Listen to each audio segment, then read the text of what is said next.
आप मुझे कुछ ऐसी पॉलिटिकल पर्सनालिटीज़ के नाम बता सकते हैं जिन्होंने उत्तर प्रदेश और मध्य प्रदेश दोनों जगह की राजनीति में बहुत सक्रिय भूमिका निभाई हो, बहुत बड़े पदों पर काम किया हो? संदीप पांडे एक लेखक, चिंतक और सामाजिक कार्यकर्ता रहे हैं। तो वो खबर ये थी कि इन्होंने अपना जो रेमन मैग्सेसे अवार्ड है वो लौटाया है। ये अवार्ड कौन देता है? जो भारत का राष्ट्रपति है उसके चुनाव में मनोनीत सदस्य मतदान नहीं कर सकते, लेकिन महाभियोग की प्रक्रिया में वो कर सकते हैं। ऐसा कैसे?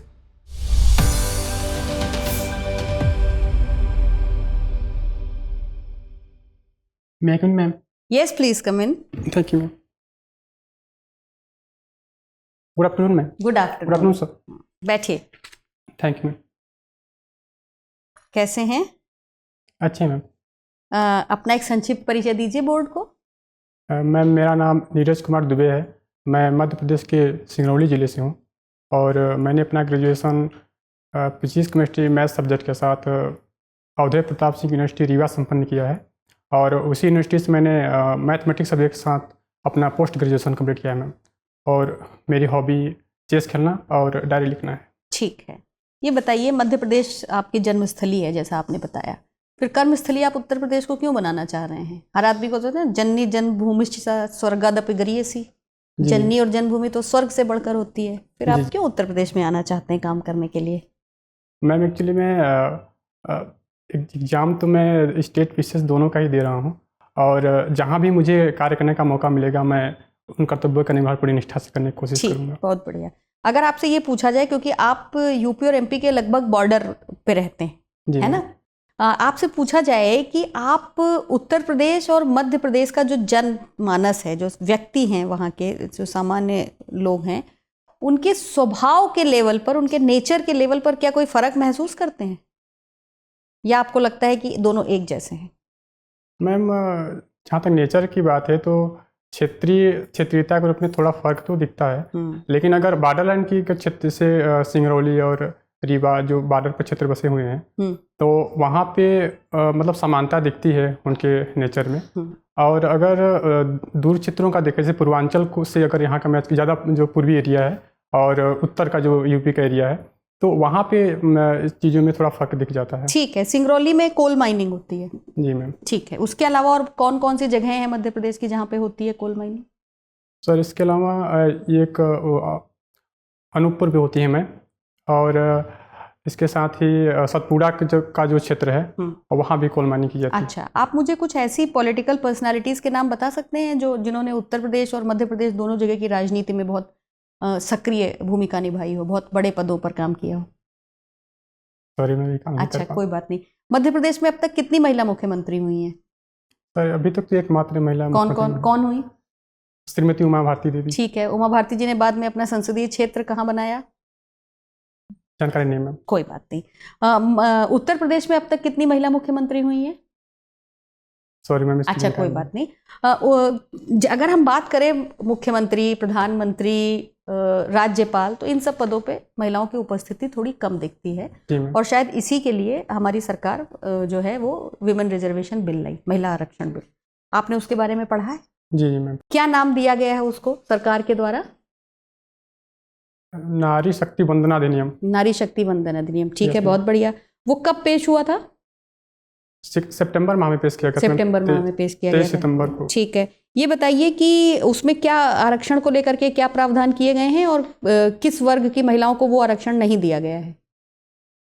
सर, इसमें आरक्षण को लेकर के ये प्रावधान है कि उसमें आर्टिकल 330A और 332A और इसके साथ 334A को इसमें ऐड किया गया है, जिसके तहत उसमें 330A में लोकसभा में और 332A में राज्यसभा में महिलाओं को 33% आरक्षण की बात की गई है मैम। उसमें ओबीसी महिलाओं को रिजर्वेशन है? तो मुझे लगता है सर उसमें स्पेसिफाई नहीं किया गया किन महिलाओं को, मतलब 33% जो भी महिलाएं उसमें आती हैं सबको आरक्षण की बात की गई। ठीक है, इसके आने के बाद उमा भारती जी ने काफ़ी इसका इस पे एक चर्चा भी की थी, तो शायद आपको उसकी जानकारी नहीं है, कोई बात नहीं, आप उसको देख लीजिएगा। आप मुझे ये बताइए कि अगर आपसे ये पूछा जाए कि भारत में सबसे शक्तिशाली प्रशासनिक पद कौन सा है? प्रशासनिक अगर पद की बात करें मैम तो कैबिनेट सेक्रेटरी जो भारत के होते हैं, मुझे लगता है वो ठीक सबसे है। और शक्तिशाली। किसी भी राज्य में जो सबसे शक्तिशाली प्रशासनिक पद होता है वो कौन सा होता है?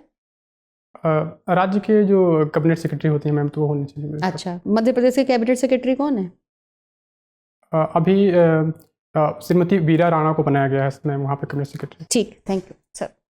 नीरज कुमार जी, आपने संदीप पांडे का नाम सुना है? सॉरी सर, नहीं ध्यान कर पाया। आप न्यूज़पेपर पढ़ते हैं? आज की न्यूज़पेपर में दे रखा उनका नाम। शायद मेरा ध्यान न गया होगा सर। अच्छा, आज आपने पेपर नहीं पढ़ा? सर मैंने दैनिक जागरण राष्ट्रीय संस्करण को पढ़ा है आज के। अच्छा अच्छा। संदीप पांडे एक लेखक, चिंतक और सामाजिक कार्यकर्ता रहे हैं। तो वो खबर ये थी कि इन्होंने अपना जो रेमन मैग्सेसे अवार्ड है वो लौटाया है। जी ये अवार्ड कौन देता है, Ramon Magsaysay award? Sir, Ramon Magsaysay Philippines की एक संस्था द्वारा दिया जाता है। ये मतलब इसको एशिया का नोबेल प्राइज के नाम से भी जानते हैं। और कौन इसको स्पॉन्सर करता है, इस अवार्ड को? सॉरी सर, इसकी जानकारी नहीं है। अच्छा, चलिए कोई बात नहीं। आपने जो वित्त आयोग का तो नाम सुना ही होगा आपने, वित्त आयोग। तो वित्त आयोग के संदर्भ में जो टर्म ऑफ रेफरेंस है, ये क्या चीज़ होती है?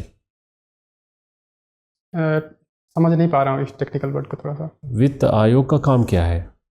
सर, वित्त आयोग का काम ये है कि वह केंद्र और राज्य के संबंध में जो वित्तीय आवंटन होता है उनको उनकी सिफारिश करता है, और जो राज्यों के बीच जो वित्तीय आवंटन होता है उनकी सिफारिश करता है वित्तीय। तो उसके लिए कोई मानक होंगे ना, कोई आधार होगा ना, तो उसी को टर्म ऑफ रेफरेंस बोलते हैं। तो उसके बारे में कोई जानकारी नहीं है आपको? तो उनके जो आधार जो अभी पिछले जो वित्त आयोग 15वें वित्त आयोग थे उसमें आधार उन्होंने जो बनाया था जनसंख्या। हाँ, वही मैं जानना चाह रहा था कि वो टर्म ऑफ रेफरेंस 15वें वित्त आयोग के क्या क्या है? तो जनसंख्या है, और इसके साथ पर्यावरण को भी उन्होंने रखा है, और इसके बाद जनसंख्यिकी वितरण की बात उन्होंने किया है। और सॉरी सर, इतना ही रिकॉल कर। अच्छा, कोई बात नहीं। चलिए ये बताइए कि जैसे भारत को जब आप देखते हैं एक शक्ति के तौर पे, तो भारत को आप किस तरीके की शक्ति के तौर पे देखते हैं? कि भारत एक महाशक्ति है, या क्षेत्रीय शक्ति है, या उप क्षेत्रीय शक्ति है? किस तरीके की भारत एक शक्ति है आज की तारीख में? सर, वर्तमान समय में भारत के पास अगर वैश्विक परिप्रेक्ष्य में देखें तो जनसंख्या का एक बड़ा हिस्सा यहाँ पे रहता है, तो एक बहुत बड़े बाजार के रूप में अपनी शक्ति। नहीं, प्रश्न मेरा बहुत सीधा सा है कि भारत को आप किस कैटेगरी की शक्ति मानते हैं? भारत एक महाशक्ति है, या क्षेत्रीय शक्ति है, या उप क्षेत्रीय शक्ति है? किस तरीके की शक्ति है ये? सर, अभी तो महाशक्तियों के उसमें भारत कैटेगरी में नहीं आ पाया, जहाँ तक मैं देख पा रहा हूँ। तो उसको एक मतलब क्षेत्रीय शक्ति के रूप में देख सकते हैं। तो अगर ये कहा जाए कि भारत को एक महाशक्ति बनना है, तो महाशक्ति बनने के लिए क्या क्या करना पड़ेगा? सर, वर्तमान परिप्रेक्ष्य में पहले इकोनॉमिकल स्थिति मजबूत होनी चाहिए। इसके साथ ही जो तीसरी अर्थव्यवस्था बनने की बात की जा रही है, पांचवी तो वही है सबसे बड़ी। जी। तो क्या अगर हम तीसरी अर्थव्यवस्था बन जाएंगे तो महाशक्ति बन जाएंगे? नहीं, सिर्फ अर्थव्यवस्था ही मुझे लगता है सर इसमें मायने नहीं रखता है। हाँ। हमारी एक जो पॉलिसी है जो जियोपॉलिटिक्स को लेकर के, वो भी स्ट्रांग होनी चाहिए, जो कि वर्तमान में देखी भी जा रही है। और इसके जैसे कहाँ पे आपको लग रहा है कि पॉलिसी हमारी स्ट्रांग है? ऐसा क्या जियोपॉलिटिकल आपको दिख रहा है? सर, जैसे कि अभी वर्तमान में चाहे रशिया यूक्रेन के मुद्दे में लिया जाए, और जो मिडिल ईस्ट में जो विवाद हुए हैं। तो रशिया यूक्रेन में हमने क्या किया? सर, वो जो हमारे ऊपर जो इंटरनेशनल जो प्रेशर हो रहा था, तो हमने उसको काफ़ी रणनीतिक रूप से उसको हैंडल किया। और जैसे कि पश्चिम देश हमारे ऊपर दबाव डाल रहे थे कि हम रसिया पर हुए प्रतिबंधों को माने, और लेकिन भारत ने अपनी स्वहित को ध्यान में रखते हुए, राष्ट्रीय हित को ऊपर रखते हुए, उन्होंने अपने हिसाब से इस चीज़ को हैंडल किया। अच्छा, इजराइल फिलिस्तीन में क्या किया? सर, इजराइल फिलिस्तीन में भी भारत ने केवल उन्हीं मुद्दों पर इजराइल से के विपक्ष में बात की है जहाँ पे उन्हें लगा है कि उनके राष्ट्रीय हित में और देश के मुद्दों पर कोई परेशानी नहीं होगी। जैसे कि जब इजराइल के आक्रमण जब इजराइल पे हुआ, तो हमारे देश का रिएक्शन आतंकवाद के विरोध में ही था उस टाइम पे। और जब इजराइल पे युद्ध विराम की बात संयुक्त राष्ट्र में प्रस्ताव हुआ, तो भारत ने उसके पक्ष में भी मतदान किया कि युद्ध विराम किया जाना चाहिए। ठीक है। Neeraj ji, yes sir. मध्य प्रदेश की सर्वाधिक ऊंची चोटी कौन सी है? सर धूपगढ़ है। धूपगढ़ कहाँ पर है? ये सर सतपुड़ा रेंज की महादेव पहाड़ी पर पाई जाती है। मतलब एमपीपीएससी की तैयारी बहुत बढ़िया तरीके से की है आपने, हैं? अब अगर एमपीपीएससी में भी भाई आपका सिलेक्शन हो जाए जी, और यूपीपीएससी में हो जाए तो फिर क्या करेंगे आप? तो सर जहाँ पे मुझे लगेगा कि जो जिस पोस्ट को मैं चाहता हूँ और मेरे मेरे व्यक्तित्व के अनुसार पोस्ट ठीक लगेगी तो मैं सर दोनों जगह काम करने में सहज महसूस करूँगा। अच्छा, ये बताइए कि बुंदेलखंड और बघेलखंड ये कहाँ है उत्तर प्रदेश में? कौन से एरिया है ये? सर ये बघेलखंड का जो एरिया है ये उत्तर प्रदेश में, वो जो रीवा और सिंगरौली से जो सटे उसके जो ज़िले हैं, जैसे कि सोनभद्र हो गया, अपना आपका मिर्ज़ापुर हो गया और प्रयागराज का जो ये क्षेत्र हो गया, ये मतलब इनके कुछ क्षेत्रों को बघेलखंड के क्षेत्र में लिया जा सकता है। और जो बुंदेलखंड की बात कही जाती है तो वो यूपी का जो दक्षिण और पश्चिम का जो क्षेत्र है, जैसे कि आगरा, ललितपुर, झांसी, महोबा, बांदा, ये सब क्षेत्र बुंदेलखंड में आते हैं। क्या लगता है इनकी डिमांड सही है अलग होने की उत्तर प्रदेश से? सर जहाँ तक राज्यों की अलग की बात कही जाती है तो मुझे ऐसा लगता है कि अगर प्रशासनिक रूप से कार्य का संचालन सही तरीके से किया जा रहा है और उनमें कोई बहुत बड़ी बाधा नहीं है तो ये अलगाववाद की नीति जहाँ तक है सर ये हमारे राष्ट्र की एकता अखंडता के खिलाफ लगती है। नहीं, जैसे कि उत्तर प्रदेश के बारे में कहा जाता है ना कि भारत के संघवाद सिद्धांत को अगर आप देखें तो उत्तर प्रदेश तो पूरी राजनीति को लिया जा रहा है अपने साथ। जो भी पार्टी यहाँ से जीतती है उसको कहते हैं वो लोकसभा विधानसभा हर जगह नंबर 1 पे है। जी जी। और संघवादी सिद्धांत के अंतर्गत देखा जाए तो इक्वल डिवाइडेशन होना चाहिए। तो उस हिसाब से तो उत्तर प्रदेश में कुछ बंटवारा नहीं करना चाहिए, उत्तर प्रदेश को भागों में नहीं बांटना चाहिए ताकि बाकी राज्यों के साथ भी इसका मेल हो पाए। 80 लोकसभा की सीटें हैं, 403 विधानसभा की सीटें हैं, लगता आपको ऐसा? सर जो ये संघवाद का जो बंटवारा किया गया है तो ये हर राज्य को उनकी स्थिति और जनसंख्या को देखते हुए मतलब चीज़ों को इस तरह से बांटा गया है। तो मुझे नहीं लगता कि सिर्फ इस प्रेफरेंस में उत्तर प्रदेश को कई भागों में बांट देना चाहिए कि उसकी जनसंख्या बड़ी है या उसमें लोकसभा या राज्यसभा की सीटें अधिक हैं। अच्छा, मध्य प्रदेश से कितने प्रधानमंत्री हुए हैं? सर जहाँ तक मैं ध्यान कर पा रहा हूँ वो श्री अटल बिहारी वाजपेयी जी प्रधानमंत्री हुए हैं। अटल बिहारी वाजपेयी को कुछ ही वर्षों पहले किसी देश ने सर्वोच्च नागरिक पुरस्कार दिया था, कुछ है इसके बारे में आइडिया? सॉरी सर, रिकॉल नहीं कर पा। अच्छा, अभी इन पे एक मूवी भी आ रही है जी, क्या नाम है उसका? मैं हूँ अटल। मैं अटल हूँ या मैं हूँ अटल? सॉरी सर, कौन से अभिनेता हैं जो इनकी पात्र को निभा रहे हैं? श्री पंकज त्रिपाठी के बारे में सुना होगा आपने। जी ठीक है, चलिए मेरा अंतिम प्रश्न आपसे है, थोड़ा सा टेक्निकल है, कि जो भारत का राष्ट्रपति है उसके चुनाव में मनोनीत सदस्य मतदान नहीं कर सकते जी। तो पढ़ा होगा आपने, लेकिन महाभियोग की प्रक्रिया में वो कर सकते हैं जी। ऐसा कैसे?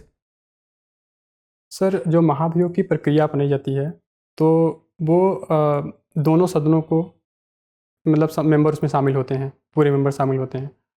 तो मुझे ऐसा लगता है कि जो ये राष्ट्रपति के जो चयन के समय में जो उनको बाहर किया गया था तो उसमें ये था कि राष्ट्रपति ही उनका यदि चयन करते हैं, उनको मनोनीत करते हैं, अगर उन्हीं के पद में अगर उन मेंबर को शामिल किया जाता है तो कहीं ना कहीं ये चुनाव की निष्पक्षता को प्रभावित करेगा। प्रणब मुखर्जी ने जैसे मान लीजिए 2017 में मुझे नॉमिनेट कर दिया। Yes sir. प्रणब मुखर्जी 2018 में रिटायर्ड हो गए, जी। तो ये फैक्ट तो आपका मैंने काट दिया, अब मेरा उनसे कोई रिलेशन नहीं, अब तो नए राष्ट्रपति आने हैं। जी पर सर जरूरी नहीं कि वो रिटायर हो ही जाएं, कई बार राष्ट्रपति दोबारा भी मतलब उसमें वोटिंग में आते हैं, तो ऐसी स्थिति में। Ma'am. Neeraj ji, yes ma'am. Ganga के किनारे उत्तर प्रदेश के कौन कौन से जिले हैं या शहर हैं? मैम वाराणसी, प्रयागराज और मैम इतने। अच्छा, कोई बात नहीं। आपने स्वदेश दर्शन स्कीम का नाम सुना है? यस मैम सुना। क्या है ये स्कीम? सर स्वदेश दर्शन स्कीम पर्यटन को बढ़ावा देने के लिए इसको लाया गया है। ठीक है, इसमें क्या किया जाता है? पर्यटन को बढ़ावा देने के लिए क्या व्यवस्था की गई है? आइडिया नहीं है, कोई बात नहीं। आपने टूरिज्म सर्किट्स का नाम सुना होगा? जी मैम। उत्तर प्रदेश में कितने टूरिज्म सर्किट बनाने की योजना है? एक्चुअली आंकड़ा आइडिया मालूम। नहीं है आपको, जी। कोई बात नहीं है। ये बताइए कि डायरी लिखना आपको पसंद है, तो डायरी लेखन आप किस प्रकार का डायरी लेखन करते हैं? जो हिंदी साहित्य की एक विधा है डायरी लिखने की, उस विधा के अंतर्गत लिखते हैं या ऐसे ही अपने दिन प्रतिदिन के अनुभव लिखते हैं डायरी में? जी मैं डायरी में मतलब अपने जीवन से जुड़ी घटनाओं को लिखते हैं। जी। तो इससे क्या निष्कर्ष निकाला जाए कि आप बहुत अंतर्मुखी किस्म के व्यक्ति हैं या आपके पास दोस्तों की बहुत कमी है जिनसे आप अपनी बातें नहीं कह पाते और इसलिए डायरी में लिखते हैं?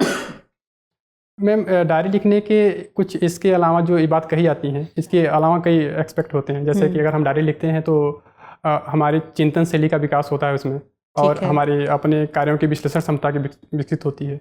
हम अपनी पूर्व गलतियों को भी सुधार सकते हैं। बढ़िया। और हमारा जो कभी कभी अकेलापन वो भी इससे दूर होता है मैम। ठीक है। तो जब कोई व्यक्ति डायरी लिखता है और आपके हिसाब से चिंतन शैली का विकास होता है उसकी, और भी बहुत सी चीज़ें, तो कई बार उसमें वो चीज़ें भी लिखता है। जैसे मान लीजिए आपने कोई समस्या समाज में देखी है और आप उसको बदलना चाहते हैं लेकिन आप कर नहीं पा रहे हैं, बहुत विवश हैं, तो आप अपना वो अनुभव लिखते हैं। इस तरीके की तमाम चीज़ें होती हैं। कई बार डायरी में लिखी हुई चीज़ों से बाद के लोगों को का बहुत भला हो सकता है, उनका मार्ग प्रशस्त हो सकता है। जैसे नहीं होता है कि कोई ऐसी चीज़ लिखी जो बाद के लोग उसको पढ़ के उससे सीख पाएँ। जी। तो अगर आपको ऐसा मौका मिले कि आप अपनी डायरी पब्लिश कराएं, तो आप पब्लिश कराना चाहेंगे या उसको अपनी निजी डायरी ही रखना देना चाहेंगे? मैम कुछ अंश ऐसे हैं जिनको मैं पब्लिश करा सकता हूँ, कुछ अंशों को, कुछ चीज़ों को छुपा के बाकी पब्लिश करा लेंगे। उसका शीर्षक क्या रखना चाहेंगे? इसका शीर्षक मैं ये सकता हूँ कि अनुभव की गाथा, ऐसे करके दे सकता हूँ। ठीक है। ये बताइए नीरज जी, अगर मान लीजिए कि एक सिचुएशन ऐसी है कि आपका प्रशासनिक कार्यकाल पूरा हो गया, आप रिटायर हो गए हैं, ठीक है, रिटायर होने के बाद आपके बारे में पेपर में एक आर्टिकल छपना है, आप क्या चाहते हैं उस आर्टिकल में आपके बारे में क्या लिखा जाए? मैम मैं चाहता हूँ कि मैं जो देश के लिए जो भी करूँ, अगर आगे चल के सोसाइटी में जो भी मैं अच्छा काम करूं, और तो उसके बारे में लिखा जाए। अगर मैं कभी ऐसा हुआ मैं बुरा भी काम करता हूं ना, तो मेरी आलोचना की जाए। मैं ही चाहूँगा मैम कि जो सत्य हो प्रकाशित किया जाए। ठीक है, ठीक है नीरज जी, आपसे बात करके अच्छा लगा। आपका इंटरव्यू पूरा होता है, आप जा सकते हैं। Thank you ma'am. Thank you sir. Ma'am. Yes, आइए बैठिए। Thank you ma'am. तो नीरज, ऐसा क्या रह गया कि आपकी यात्रा पिछली बार अधूरी छूट गई? मैम एक्चुअली जो उसमें इथिक्स में मेरे मार्क्स बहुत ज़्यादा कम, 60 नंबर मिले थे मुझे। मतलब मेंस में नंबर कम रह गए। इंटरव्यू में क्या रहा? इंटरव्यू का भी मेरा गड़बड़ हो गया था मैम उस बार। उन्होंने उत्तर प्रदेश के सवाल ज़्यादा पूछे आपसे? नहीं मैम, उत्तर प्रदेश के सवाल तो नहीं पूछे, पर उन्होंने एमएससी में टेक्निकल सवाल घुस के पूछ लिया कि इसका सूत्र बताओ, ये लाप्लास सूत्र कौन दिया था, ऐसे करके। और आप नहीं बता पाए। तो इस बार क्या है आपकी तैयारी? आपने उसको, उन चीज़ों को पढ़ लिया है? जी मैम, मैं कोशिश की है उसको पढ़ने की। उसमें देखो नीरज, ऐसा है बेटा कि ये कोई ज़रूरी नहीं होता है कि जो एक बार हुआ वो दूसरी बार हो, है ना। कई बार क्या होता है कि उन्होंने देखा कि आपने एमएससी किया है और उन्होंने आपसे पूछा, ठीक है, कितने नंबर दिए उसके बाद? 53 दिए थे मैम। तो बहुत दे दिए। 53 नंबर बुरे नंबर नहीं है, जी राइट। अगर आपने मेंस में अच्छा किया होता तो आप 53 पे सिलेक्शन तो ले सकते अगर मेंस में मेरा सिलेक्शन नंबर ठीक तो मतलब कि जो मेन प्रॉब्लम थी वो मेंस में थी। इंटरव्यू में तो ये चांस की बात थी कि वहां पे कोई उस बैकग्राउंड का व्यक्ति था और उसने आपसे वो सवाल पूछ लिए, क्योंकि कोई बहुत कोर केमिस्ट्री का या साइंस का व्यक्ति नहीं होगा तो वो इस तरीके के सवाल नहीं पूछेगा, राइट। तो हमारी तैयारी तो वैसे भी इंटरव्यू को लेकर के यही होती है कि अगर हमें कोई चीज़ नहीं आती है तो हम उनसे माफ़ी मांग लेंगे कि सर हम नहीं रिकॉल कर पा रहे, क्योंकि 19 आपको 2-3 साल हो गए, अगर आपने नहीं रिवाइज किया होगा तो भूल जाएंगे, ठीक है। करंट अफेयर्स वगैरह आप अच्छे से पढ़ लीजिए। देखिए आप मध्य प्रदेश से आते हैं, मैंने पिछली बार भी आपको यही बात बताई थी कि आप मध्य प्रदेश से आते हैं, लेकिन आपको ये बार बार साबित करना पड़ेगा कि आपको उत्तर प्रदेश के बारे में बहुत अच्छी जानकारी है। और अब तो यूपी स्पेशल पेपर भी ऐड हो चुका है, राइट। तो अब तो आपके पास और भी बचने की गुंजाइश कम है। तो आपको उत्तर प्रदेश के बारे में जानकारी है और आप उत्तर प्रदेश के बारे में सब कुछ जानना सीखना चाहते हैं, ये आपको हर मौके पर जाहिर करना पड़ेगा। कोई भी स्टेट दूसरे स्टेट से आए हुए बच्चे को मौका दे, इसके लिए ये जरूरी है कि वो इस बात के लिए वो बच्चा उसको एश्योर करे कि मैं आपके राज्य के बारे में सब जानता हूँ, जो कि आप जानते हैं। रीवा कोई बहुत दूर है नहीं, ठीक है। तो वो थोड़ा सा आप उसको देख लीजिए। बाकी आप वैसे ओवरऑल सवालों के जवाब ठीक दें, लेकिन न्यूज़पेपर जरूर फॉलो करिए। अगले 2-3 दिन न्यूज़पेपर जरूर फॉलो करिए, ताकि अगर ये हो कि न्यूज़पेपर पढ़ के आए तो आप ये ना कहें कि नहीं आज हमने नहीं पढ़ा। क्योंकि एक प्रशासक होगा, रोज वो सुबह उठ के किसी भी प्रशासनिक अधिकारी का सबसे पहला काम तो यही होगा ना कि भाई क्या क्या है खबर आज की और क्या है हमारी टू डू लिस्ट में। नहीं मैम, जब से इंटरव्यू कॉलिंग हुआ तब से मैंने पढ़ना स्टार्ट कर दिया पेपर। तो आप जवाब नहीं दे पाए ना वो पेपर वाले। हाँ, तो इसलिए तो उसको पढ़िए, तो उसमें ध्यान भी रखिए कि क्या चीज़ पूछी जा सकती है, उसके ऊपर आप थोड़ा सा काम कर लीजिए। और जैसे महिला आरक्षण बिल के बारे में हमने बात, उमा भारती जी हैं। उमा भारती जी मध्य प्रदेश की मुख्यमंत्री रही हैं, उत्तर प्रदेश में झांसी से सांसद रही हैं। अच्छा। ठीक है, तो उन्होंने दोनों जगह को अपनी कर्मस्थली बनाया।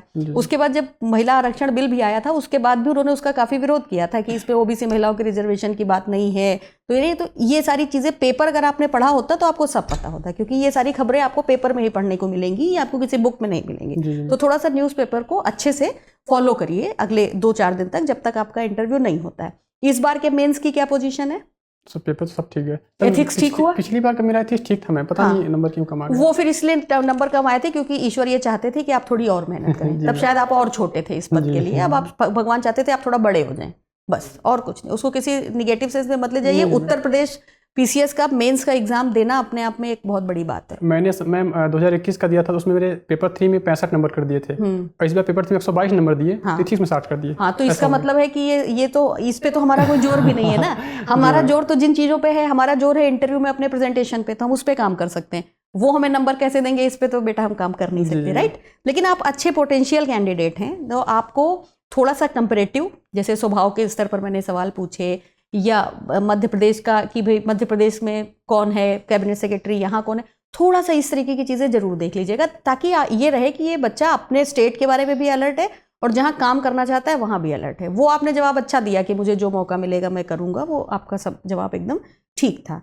आपको सवाल जो भी आते हैं अच्छे से जवाब दीजिए, नहीं आते हैं तो माफ़ी मांग लीजिए, और गेस भी करिए, अगर तो अनुमति लेके गेस करिए, ऐसे गेस मत करिएगा, माफ़ी मांग लीजिएगा। इस बार भी अगर वो आपसे विज्ञान के ऐसे सवाल पूछते हैं जो आपको नहीं आ रहे हैं तो आप माफ़ी ही मांग लीजिएगा। जो चीज़ों पे हमारा जोर नहीं, उसके लिए बहुत तनाव मत लीजिएगा। एक जवाब नहीं दे पाए उसको छोड़ के आगे बढ़ जाइएगा, है ना।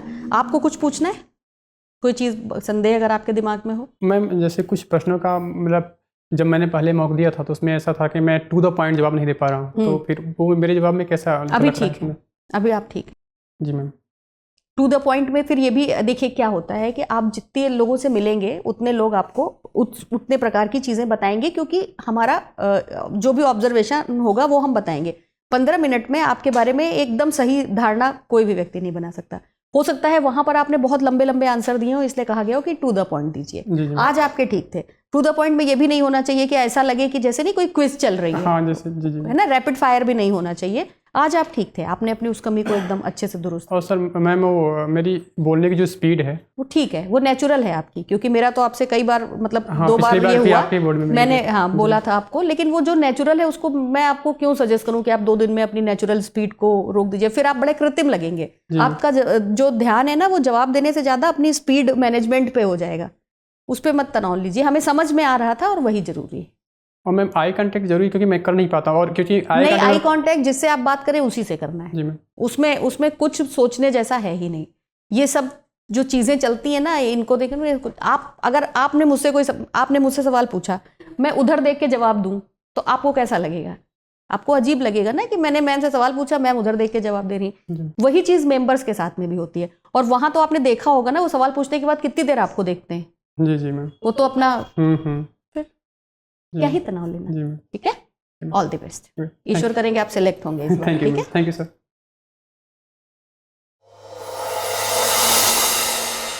डियर व्यूअर्स, अपने एग्जाम की तैयारी को और बेहतर करने के लिए हमारे चैनल को लाइक, शेयर और सब्सक्राइब करना न भूलें।